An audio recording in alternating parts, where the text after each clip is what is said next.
Welcome back again. It's Tony Robbins. I'm very excited about this session because one of the biggest challenges for people is everybody wants a better quality of life. Everybody wants life to be greater, but almost all of us get stuck at times where something stops us, something prevents us from doing something that we really are capable of doing.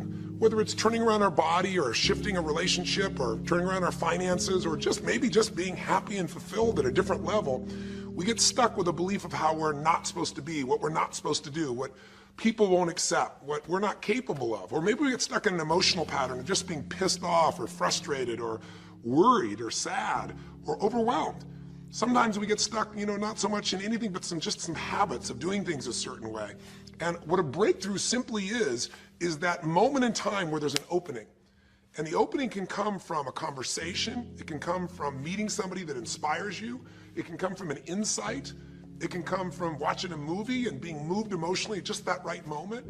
It usually comes because something kind of clicked inside of us. Something snapped us and made us look at life through a different filter, in a different way. And it's a real breakthrough because you take that little insight, that little distinction, that little moment, or maybe that little or big emotion inside of you that says, no more, I'm going to change this, and suddenly you do something to make your life better. You break out of the impossibility of life has to be this way or life is controlling me, and you start to take back control of your life. You start to make the shift that creates the quality of life that you really deserve. Everybody experiences extreme stress at some point in their life. I don't care who we are. Something happens outside our control and it hits our life and it knocks us on our tail. It might be a health stress. It could be something with your family. It could be economic, career. It could be something emotional that happens, biochemical. There's so many things. It could be an environmental situation that had nothing to do with you. Every one of us in our lifetime are experiencing extreme stress, and these days, because of the economy and the way we respond to it, the majority of people are experiencing some form of extreme stress, at least according to polls. Stress doesn't come from the facts. Stress comes from the meaning that we give the facts. Yes, those things have happened, but the real question is, if we fight what's happened, we got a problem. We got to decide, what are we going to do with what's happened in our life? How are we going to take this? How are we going to mold this? How are we going to turn our life around? Because when you come up with a new meaning, you get a new life. So what are we going to do in this session? Well, in this session, we're going to take a look at something from a different perspective. We're going to ask you this question. What is the single force that controls the quality of your life? If there was one gift our Creator has given us, or the universe, whatever you believe, what is it? What is the one power that you have right now in this moment that can change everything? You have it, I have it, we all have it. It's this one singular individual power that can change anything in our life, regardless of what's happened to us. And I know you know the answer. The answer is the power of choice. The one thing we have in this world is we can't control the events, but we can choose what to focus on, we can choose what things mean, and we can choose what to do. Those three choices, those three decisions really control our life. It's not so much the conditions of our life that control our destiny as much as the decisions of our life. Try for a second to think about something. Think about your life and just think about, are there a few decisions? If I were to ask you 2 decisions you've made in your life, that if you would have made a different decision, you would have had a totally different life. I mean, it may be a life may have been better or may have been worse, I don't know, but you would have a different life. I'm not asking you to buy into the fact that you should have known the answers. I just want you to see the power of a decision. How is your life better today because of a decision you made years ago, not just negative ones? Think about it. Sometimes a little decision changes your whole life. Like you decide one day to go to a certain school, and you go to that school or to go eat someplace, and you bump into the person that becomes the love of your life. Or you meet someone, and you decide as a result of that you're going to become a photographer or a software engineer or a business person or a doctor, a dentist, whatever. They impacted you, but you made the decision, that's what I really want. That's what my life's going to be about.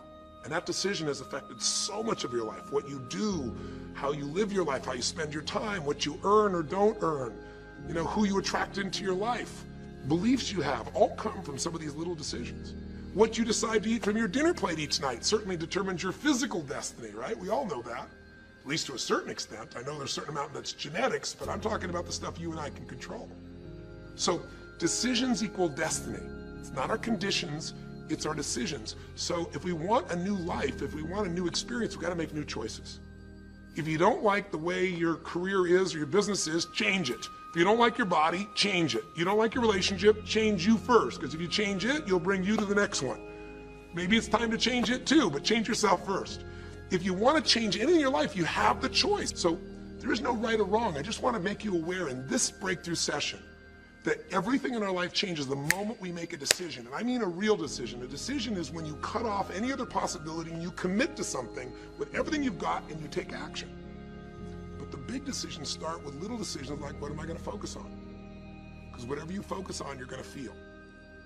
If you focus on all the things that have been done to you in your life, of course you're going to feel like hell. If you focus on all the amazing coincidences that have happened, things that maybe they were guided, maybe not, but things happen, and because of that, you met this person that's your best friend, your husband, your wife, or because of that, you have this ability, or because you were there that day, God, you missed an accident. I don't know what it is, but whatever you focus on, you're going to feel. If you focus on people don't care, and you'll look for reasons why they don't care, and evidence they don't care, you'll find it everywhere. If you look for evidence that people are really good people inside, that at some level we all care about each other, you'll find it. Seek and you shall find. The secret is, have you become conscious about your decision making? Because this breakthrough session is, really, you want to change your life, make new choices. New life comes from new choices, but you got to make conscious choices. The people in this particular television special, Melissa and her husband, they really found themselves in a place where they were both making decisions, Melissa and Rick, that were unconscious. When you make decisions about what to focus on and what things mean and what to do, and you're unconscious, you get pretty terrible results usually. Now, we've all done this. I do it still. We all do. But if you want to change your results, you got to become more conscious in your decision making. So think about it. What you focus on, you will feel. Whether it's true or not. You focus on how people don't care, you're going to feel they don't care. Second decision you make is what do things mean? So you focus on something someone does and you come up with a meaning, and the meaning is, no one loves me. The meaning is they're trying to take advantage of me. Depending on what meaning you come up with, and you get to choose the meaning of anything. For some people, they say, this situation happened with the economy, and what that means is I'm going broke. Somebody else said, this situation happened with the economy, guess what? That means I'm gonna work harder, I'm gonna be more creative, it changed everything. Everybody else is gonna quit, so we're gonna dominate the marketplace. For people to do it. Is this the end right now, or is it the beginning? See, whether it's the end or beginning is your choice. You get to decide, because once you make up a meaning, it's true. If you think that this is the end of a relationship, are you going to treat people the same way as if you think it's the beginning of a relationship? No way. In fact, I tell people, if you want to have a great relationship, think about this.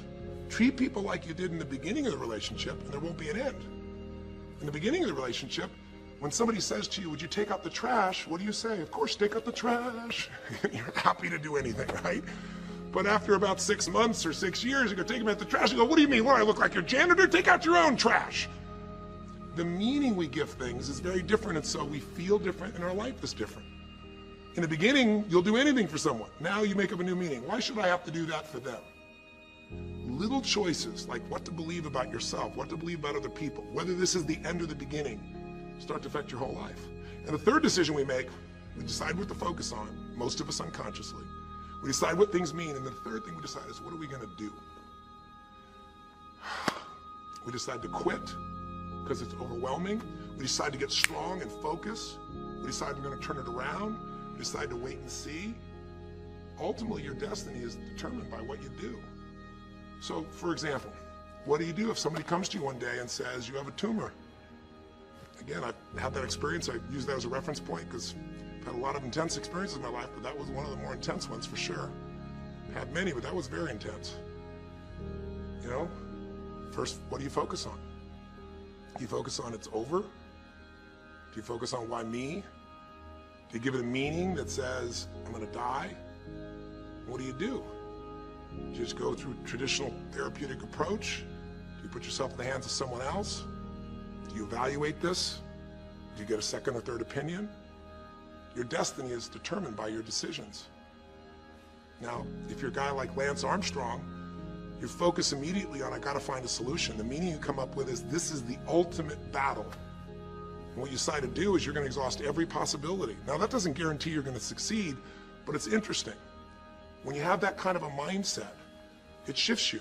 And Lance Armstrong, I mean, he was told things like, look, You got tumors here in your brain, you got them in your lungs, right? You got obviously in the testicles, and you ride a bike for a living. That's pretty tough. But he made it through all of those pieces. Now, am I saying because he made the right choices? I can't tell you that. There's certainly some grace in everything. I think in life, there's three things. There's our ability to choose what we're focused on, to commit, to get a result, to put all our intention and focus into something. There's our ability to do the right things, to have the right strategy, to execute. And then there's some grace. There's what some people call luck, some people call grace. There's if you do the right things over and over again and with total focus, sometimes, you get good fortune that comes your way. And you tend to have more good fortune when you're totally focused and decisive and you take lots of action than if you kind of just sit around and accept things like you don't have a future. But the point of the matter is this guy turned it around. What was he like after he got through this problem? After he had his breakthrough, after he faced cancer, racing against some other guy seemed like nothing by comparison. You're not much of a competitor. I faced death. And he goes on to win Tour de France after Tour de France after Tour de France, breaking every record anyone could ever imagine. What do you do decades ago, half a century ago almost now, and someone says to you, go to the back of the bus, and you're African American?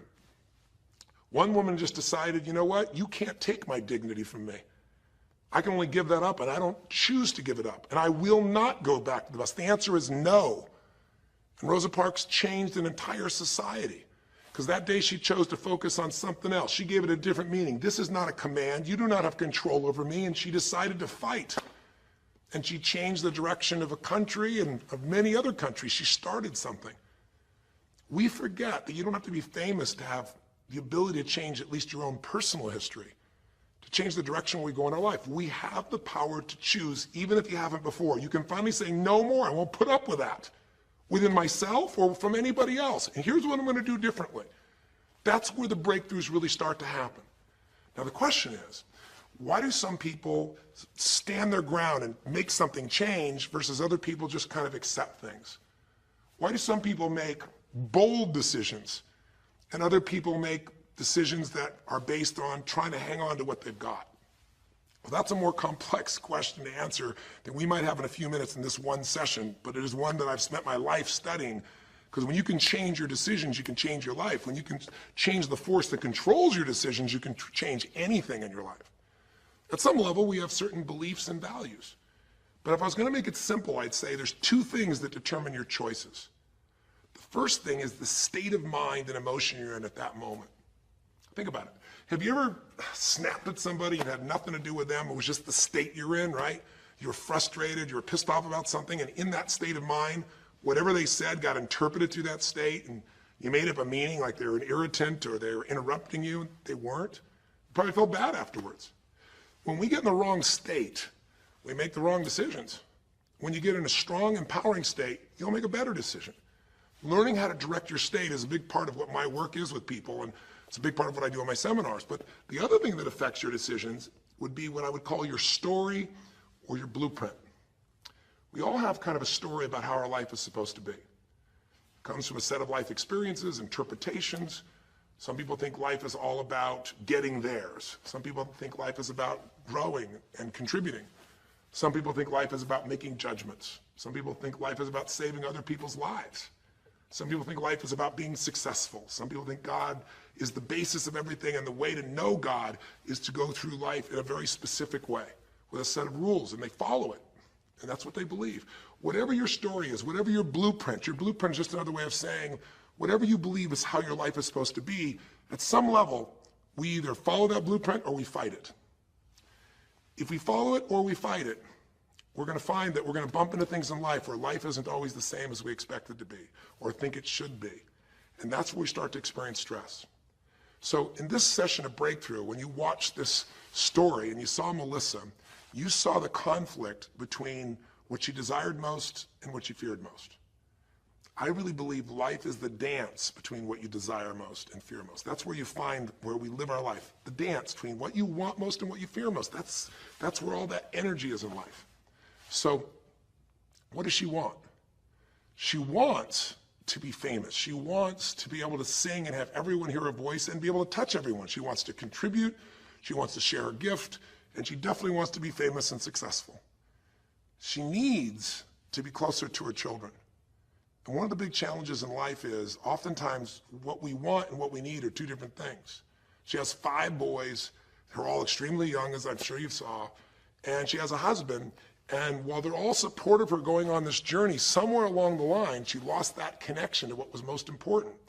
Now, is she a bad person to make bad decisions? No, good people make bad decisions when they get in lousy states, when our ego gets involved, or when we start believing our story. And here was the story she had. Being a mom's important, but the bigger gift God gave me is my singing voice.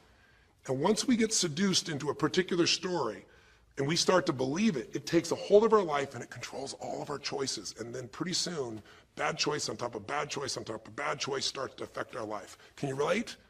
How many times you've made some choices that you wish like hell you would have made a different decision back then, or that no one ever knows the stupid decisions you made? I know I can relate to that. So what I want to talk to you about today for this brief little session is how to break through a crisis. Crises happen, whatever type of crises you go through in your life, and I know you've had many, when we make some choices unconsciously and we get consequences. And we make them unconsciously because we're trying to get what we want. We don't really know what we value most. We don't know what we need. And we find ourselves waking up one day and going, why is my life this way? It's kind of like life is always calling to us to constantly grow and improve. You know, if you're going to look at what's going to make life work, it's really simple. What makes people happy is progress. We're happy when we're progressing. If you're overweight, but you leave today and you say, you know what, this breakthrough thing, what I got out of today for me more than anything else is, I've been stuck waiting for some magical diet, some magical exercise plan, some magical time in the future when we have more time. There is no more time. I don't need to wait for that. I'm just going to make a decision today to get started. I don't need to go out there and go interview 20 trainers and get online. I don't need somebody to give me a perfect plan. I need just to pick up my shoes and start walking. I need to just get somebody behind me who just goes, run! I don't need to wait for perfection. I'm going to do something right now. I choose to get fit. I choose to walk. I choose to run. I choose to go join a club. I'm doing it now. A breakthrough happens the moment you make a new choice. And you don't have to wait. You can just get yourself in a new state. Maybe this tape will get you doing. Or you just have to have a new thought that says, you know what? I made choices in the past. I'm overweight because I chose to eat this and this. I'm not going to eat it anymore. I'm changing now. You can change your whole life real fast with just a few choices. But if you don't make the right choices, eventually you're going to face a crisis.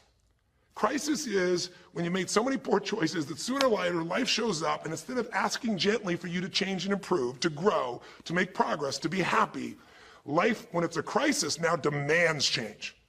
It isn't asking anymore. We borrowed money as a society and we overspent and we talked about changing and we knew we had to change, and now a crisis happens and guess what? Nobody has a choice. The game has changed. And what crisis does is it melts us down. It melts us down so that we can recast our life. We can remold ourselves.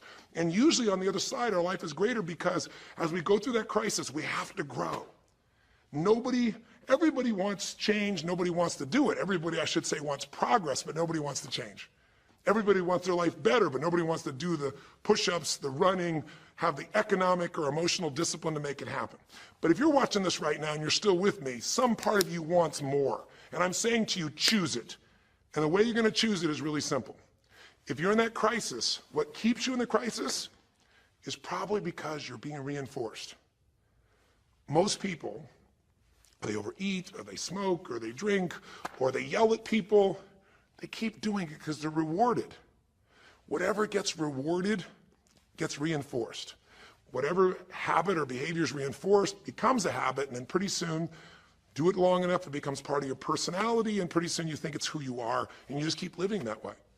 I mean, it's easy to see this in other people, right? It's easy to see how messed up they are and how easy they could if they just make some new choices. All you got to do is turn on the television, some news program, some entertainment program, and you'll hear detailed descriptions about some person who is a very powerful celebrity who is doing some stupid thing. Why do we see all this stuff on television? Why do we hear about every person you can imagine, from Lindsay Lohan to Britney Spears to all the way back to the old days it was Elvis or Michael Jackson or whoever it is that's in the news today in this stage of life in your country as you're watching this? It's because we want to see other people who make bad decisions so we can feel better about our own. But the reason those people don't change, Lindsay Lohan, she's got another DUI. She's putting herself at risk. She's putting other people where she could kill someone. If she goes to jail, it's supposed to be 90 days. But here's the consequence. It goes to 2 weeks. And before she even gets out of the jail, she makes a deal for an interview and gets paid $1 million when she gets out for the interview.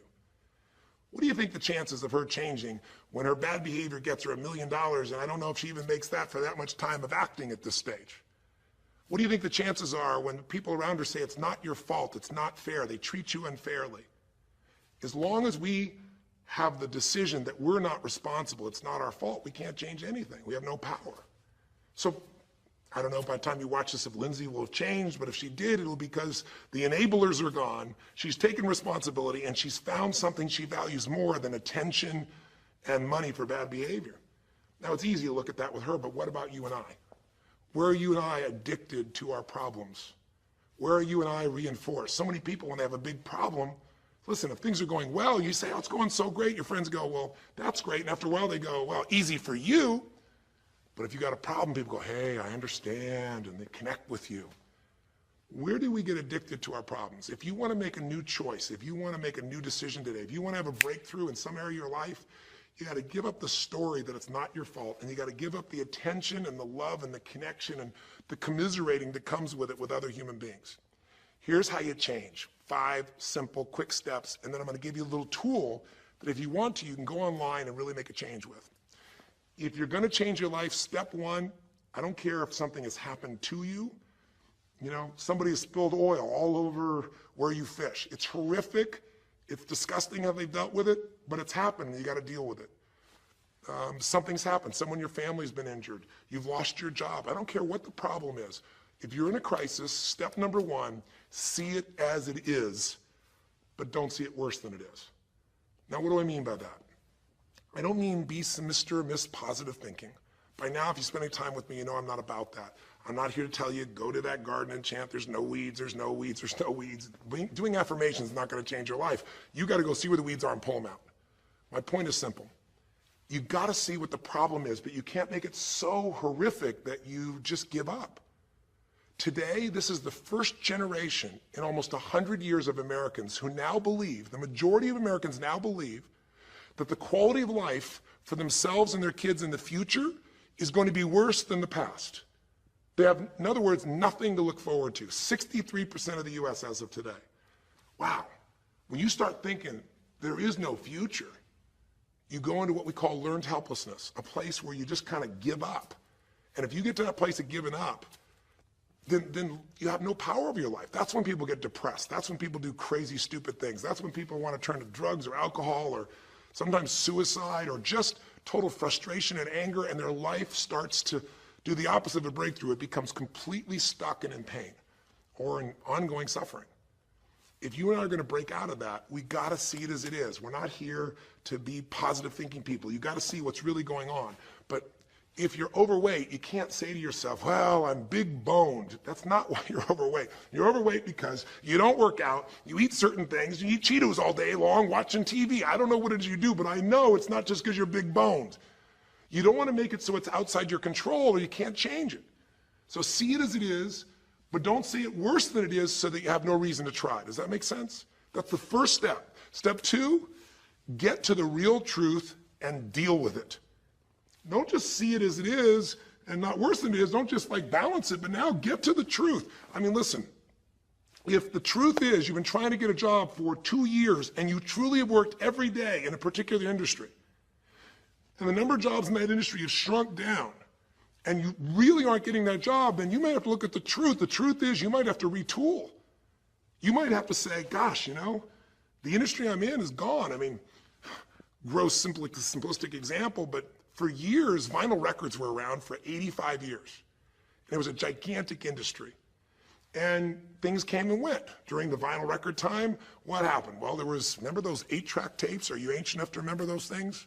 Maybe you know somebody remembers those things. These big boxes, you push them in and out. Yeah, 8-tracks came and went, vinyl records were still here.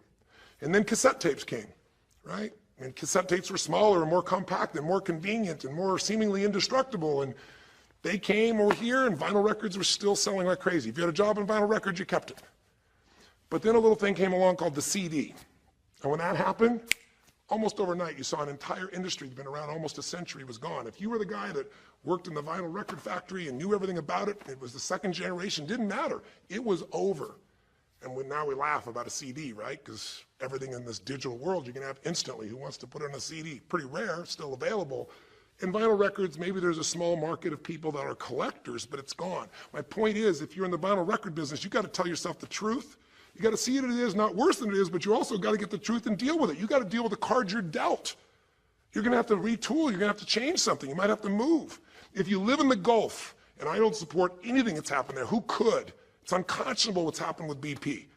But if you live in the Gulf and you're a third generation fisherman, and you fish for oysters and they're dead, you better get to the truth. Are they going to be dead for 2 years or 10 or 20 to the best of your ability?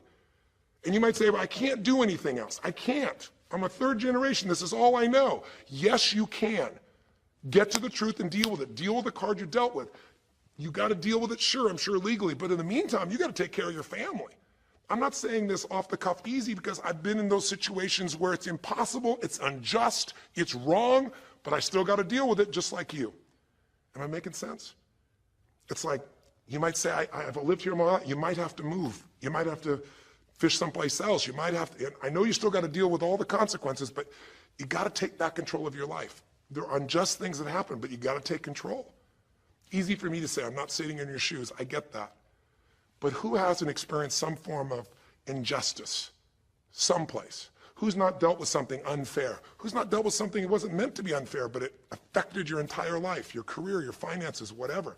You got to tell yourself the truth, and you got to get to those dealing with the reality right now. The longer you wait, the longer the crisis will be.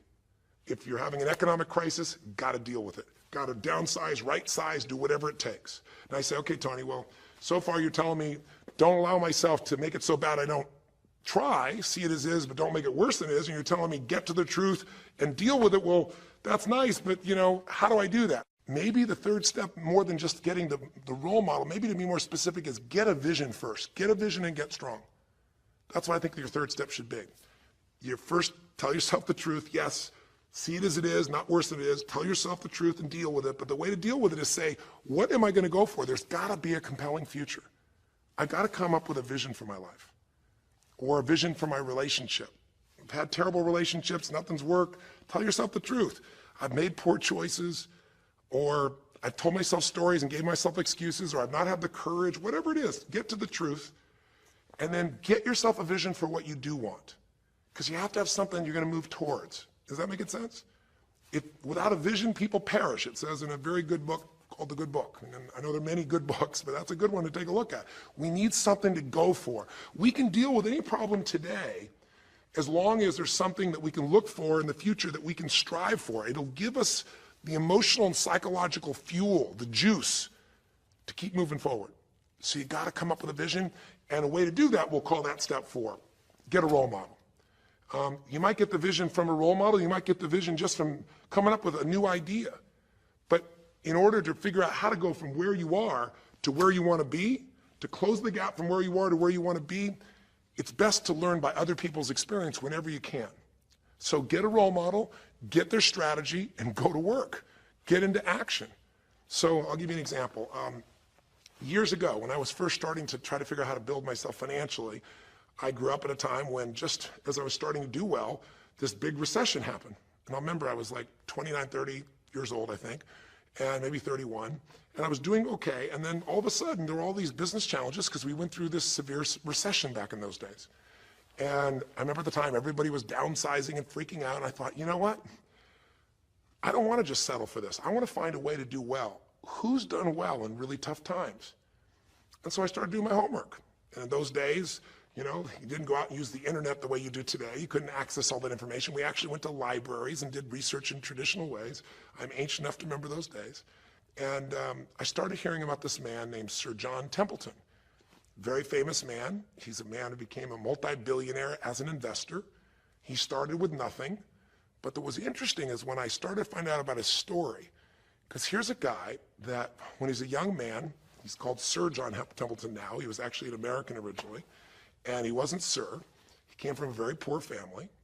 And he just decided that in his life, He wanted to not only do well financially, he wanted to do so well he could help other people at any level that he wanted. And today, by the way, he's passed, but before he did, he created the Templeton Fund, and he also created a fund that now delivers money, gives money each year at the Templeton Prize to people that do good spiritual works, and it's larger than the Nobel Prize, and it continues to go on. But the guy started with nothing, and here's how he did it. Listen to me now. The reason I look for him as a role model is because he made all his money in the worst of times. He made all his money when people were going through the equivalent of the deepest recession or depression possible. His whole belief was, and this is different than almost anybody else you see around you, was pessimism was the secret to success. That what he wanted to do was make money when people were most pessimistic. Because when people are optimistic, they want you to pay for their house a huge sum of money. But as they start getting more and more pessimistic, where pretty soon they think they can never, the house is the worst thing to have, they'll virtually give you the house. They'll virtually give you the business. And so he made all his money starting in World War II. When the war broke out, when Hitler invaded over in Europe, he took all the money he had and borrowed a total money of $10,000, a total amount. He bought with $10,000 every stock on the New York Stock Exchange that was $1 or less that he thought might be useful, including some companies that looked like they're going to be bankrupt. But he did it when people were the most pessimistic. Because if you recall, it looked like Hitler was going to take over. It didn't look like we were all going to be the winners. It looked like Hitler was going to dominate. And when people were that scared, they would give up anything they had just to get a little bit back. And so he bought all this stock that eventually made him a multi-billionaire. He became a billionaire because after things changed, after the war, just 5 years later, and the economy started to surge, everything changed for him. Where do you think he invested next after World War II? Where was a country that was pummeled, that was down, the factories were basically turned into mud? Japan. You could buy things for pennies in Japan that would have cost you hundreds of thousands of dollars before, and he did. When everyone was most pessimistic, he went and did well. And then he sold when the 80s surged and when everybody thought Japan was the greatest country on earth and had the biggest businesses. He sold and made his maximum profit when people were overly optimistic. He did the same thing down in South America when inflation went crazy. This man spent his entire life basically having a strategy of how to succeed when everybody else was scared. I tell you that because he's a role model. What he did, how he did it, it's all in writing, it's crystal clear. You could do the same. But you won't be able to do it when you're telling yourself the sky is falling and it's over. When you see it worse than it is, you'll just give up. You won't do it if you don't tell yourself the truth is, you know what, this system isn't working. I got to do something. I got to change my finances. I got to change my job. I got to reach. If you don't tell yourself the truth and deal with the truth, the real truth, nothing's going to happen. You won't ever even think about a guy like John Templeton if you don't have a vision that says, I don't care how the environment is, I'm going to find a way to do well. And you won't do well unless you get a strategy based on a role model who's really done it. My whole thing is this: if anybody has something you want, they aren't lucky. They did something. If you model them, if you take similar steps, you can produce a similar result. Make sense? And then finally, the fifth step, look, if you're in a situation where you see it as is, but not worse than it is, if you've told yourself the truth and you dealt the cards you're dealt with and just decided you're going to change it and you're willing to do what's necessary, if you put yourself in a place where you got a new vision and you gotten yourself strong, if you got a role model and you got some strategy and you got yourself into action, step 5 is give much more than you expect to receive. Simple as that sounds, if you find a way to meet people's needs in business, in an intimate relationship, meeting your kids' needs, anybody's needs, the whole game changes. What happened here when all of a sudden, you know, Melissa finds herself coming home and all of a sudden she finds out that while she's gone, her kids now don't want to talk to her boys, her husband has had an affair. Well, none of that could change if she would have just said, you know what, my whole life is over, I'm done. And oh, by the way, I've just lost my career too because while I'm busy trying to deal with my family, I didn't finish the record, so I lose my record deal. And oh, by the way, we don't have any financial stability, now we're losing our house. If that family would have just said it's over, if Melissa or Rick either just said it's over, it would have been over. But they told themselves the truth. We got severe problems here, but they didn't make it worse than it was. They didn't say we can't turn it around. And then they got to the truth of the infidelity, the truth of her addiction to going after fame instead of being a mom, the truth that neither one of them had been really competent at parents and had not given the energy to the kids that they deserved. The truth will set you free, but first it'll piss you off.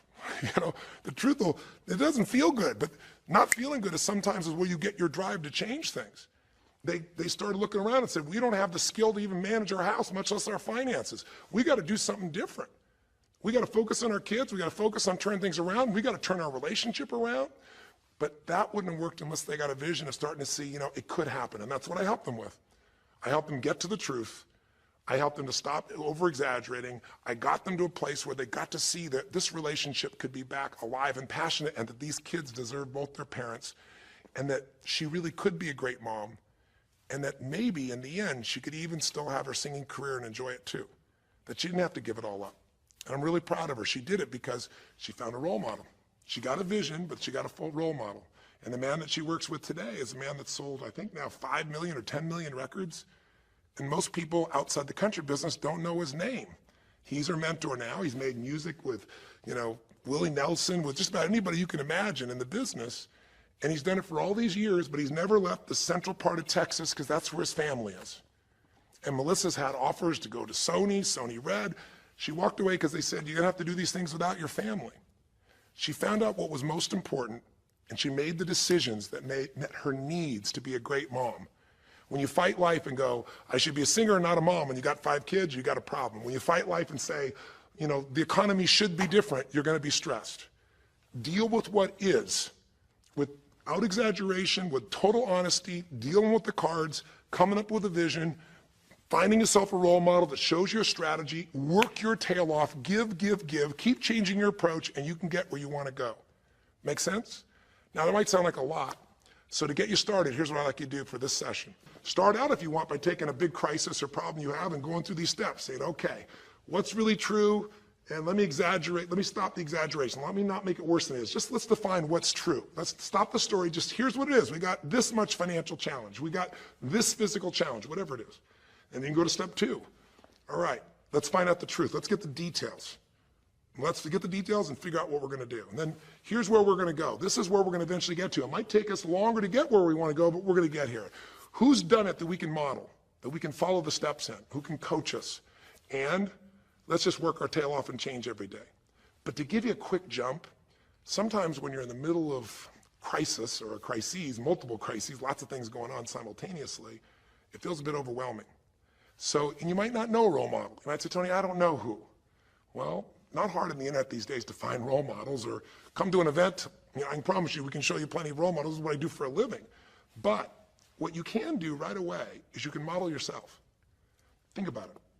Almost everyone alive has been through more than one tough time, crisis or multi-crises, where you're having a problem financially and you're having a problem with your family and you're having a health problem all simultaneously. Those are the intense ones, right?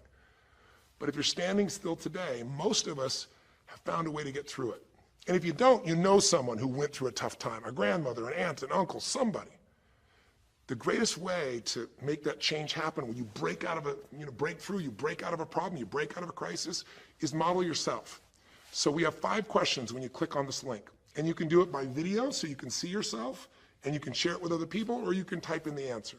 I'll tell you in advance what they are, and then when I'm done here, I want you to do it right away if you would.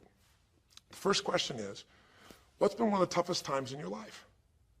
What's been one of the toughest times in your life that you did get through? Maybe it was a financial situation. Maybe it was a career situation. Again, maybe it was an intimate relationship where you were crushed. You thought you could never make it through all the pain you went through there. Maybe it was a physical challenge or health challenge. Maybe it was a lack of confidence or ability. I don't know what it was, but what was a just incredibly tough time that you did make it through? And you're just gonna jot it down. Or you can do it in the video and just tell us, because you're not only gonna get this answer, but we're gonna create a community of people who will be role models, people that have been through hell and back, saying, here's where I was, here's what I got through, here's what shifted my life, here's what you can do. And we're creating this community as our gift to you, so that this isn't just a discussion that's one way. I want to do is start a conversation with you where we can help each other. So that first question is, what's a crisis? What's a challenge? What's a tough situation you eventually made through, but it really was difficult for you? Second question, you go back and you think about that situation. What pulled you through? What pulled you through that situation? What did you learn? What distinction? Or did you get a strategy? Or was it a belief? Or did you meet someone who helped you? Or was it just somehow you clicked into your faith and you kicked yourself into gear? What pulled you through those tough times? Was it a person? Was it a place? Was it an idea? Was it a distinction? Was it a belief? What was it? Share it with us. Type it down or tell us from your heart what it really was. Third question is just real quick. It's just for contrast. And the third question is, what was your life like before the crisis? Like right before all hell broke loose? Usually you'll say, oh, my life was so great. But when you go back and look at it, was it so great? Was it wonderful? Just out of curiosity, right before all hell broke loose, third question is, what was your life like right before it? And then the fourth question, what'd you do? What did you do to go from where you were to where you are today? What did you do to get over that situation? What did you do to get through that situation? What did you do to turn it around? What action did you take? Who did you go learn from? What skill did you go get? What did you physically do? Kind of give us the description of what you did, because we all want to know, because you can provide us a pathway. You may have been through a crisis that someone else is going through right now, and they could learn from you. They could learn the shortcut. And finally, the fifth question, maybe the most important one besides what pulled you through, and the fifth one is, how is your life actually better today because you went through this crisis? Whatever the crisis was. How are you stronger? Or are you more compassionate because you felt that suffering? You don't want anybody else to feel it. Or are you more hopeful because you know you made it through that so you can make it through other things? Or are you in a situation where you've got a skill today that you didn't have and wouldn't have had if it wasn't for that situation that made you have to grow? Or are you just happier today because you have a contrast of what life could be like, and so now you appreciate the simple moments? How are you better mentally, emotionally, physically, financially, or spiritually today because you went through the crisis? Even though you wouldn't want to go through it again, you don't want anybody else to go through it, how did it actually serve you in the end? I think if you answer these 5 questions, you don't need to remember them. I said them to kind of trigger you thinking. All you do is type in the answer, or you take the instructions and click on the video and go, okay, toughest time in my life? There have been so many, but I'd say when I went through this divorce, or I'd say when I was told I had this tumor, or I'd say when they told me this company was going to go bankrupt, or whatever it was. Second question, what pulled me through? God, I don't know. I guess a combination of things. One was this belief that somehow everything in life happens for a reason and a purpose. And even though I hate this, something must be calling me to grow. Or I'll tell you what it was. It was a friend that sat me down and said, man, you're going through hell. But when you're in the middle of hell, when you're pushing through hell, just keep pushing. Just keep going through it, man. I've been there. And he gave me this plan, or he gave me this strategy, or he told me, you know, this problem won't last forever. Trust me, I know it feels like it's the end of the world, but 10 years from now, you and I will be sitting here, and you'll be here with your children, and you'll be here with your wife, and we'll be talking about those tough days, and we'll actually smile and laugh about them and be so proud we made it through it together. Or you might say, what got me through it was prayer, or my faith in God, or what got me through it was just massive action. You know, what pulled you through? Just tell us. We all want to hear, we all need to know. And there's lots of ways to get through hell, isn't there? There's lots of ways to get through a crisis. There's so many ways. That's what I want people to get. So when you're done with this on the website, you will give in something. Because a community is not just a place you go get stuff, right? It's a place you give. And the more, you know, authentic you can be and honest from your heart, the more other people will see and be touched. You know, what was it like before? Oh my God, I was on top of the mountain. You know, what did you do? Here's what I did. You know, I told myself the truth. I went and got this new education. I went and started talking to people each day. Whatever you did. How's your life better today? There's a phrase, you know, be humble or be humbled. You know, I have a different level of humility because I know, you know, that as good as I may think I may be, that situation reminded me that life is not just about me, it's about we. Or, gosh, because of that, I love my wife so much because we made it through that situation together. Or because of that, man, I'm so much stronger financially. I'm on top of things. I don't let anybody spend. Whatever it is, tell us how your life's better. Okay? I don't know how long the session was. Again, there's no script here, baby. I just want to work with you heart to heart to say one thing. If you want to break through, you have to make new decisions. New choices create a new life. The only thing stopping you is some limiting belief, some belief about how life should be different or you should be different. Deal with life the way it is. Tell yourself the absolute truth. Don't make it worse than it is. Tell yourself the truth. Deal with it. Get a vision. Get strong. Get a strategy. Get a role model with a strategy and get into action, and then put your focus on taking action every day. Giving, giving, giving. Change your approach. You will get there. Go to the Power of Crisis right now. Click in. Give us your message and the answers to 5 and look at other people. You'll find people have been through things you can't imagine. A woman talking about how one day she was home and a man came in and to try and save her children from being hurt, she had to let him rape her right in front of her kids. And when her husband found out, he came home, he was so upset he left her. And then she developed cancer. I mean, you'll see some stories here that'll blow your mind. And today she's the most happy, incredible woman, and she's helping other people who have cancer to get through it. She's healthy and strong. Her kids are strong. We need those kinds of role models. So whether your story is little or big, there is no little or big. We all need a pathway of power. And this will be a gift to yourself because it will activate your resources. It'll be a gift to other people as well. So that's our session. The power of decision, the power of choice, how to face a crisis and turn around. It may not sound like rocket science. It's not. It's just called the truth. And the truth will set you free, as they say. So live strong and live with passion.